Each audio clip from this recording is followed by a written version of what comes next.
professora de Educação Infantil da Escola Sesc de São Bento do Sul.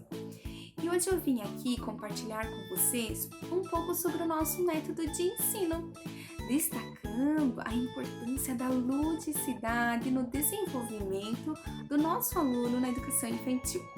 A ludicidade, ela está presente na nossa unidade como um todo, explorando todas as áreas do conhecimento, trazendo para o nosso aluno o conhecimento de uma forma prazerosa, de uma forma espontânea. A ludicidade, ela contribui de uma forma positiva na aprendizagem. Ela também possibilita a criatividade do nosso aluno, a interação com o outro, a imaginação, desenvolvendo seu potencial cognitivo, o motor e o social. É através do concreto, do pegar, do explorar que o nosso aluno se desenvolve ainda mais.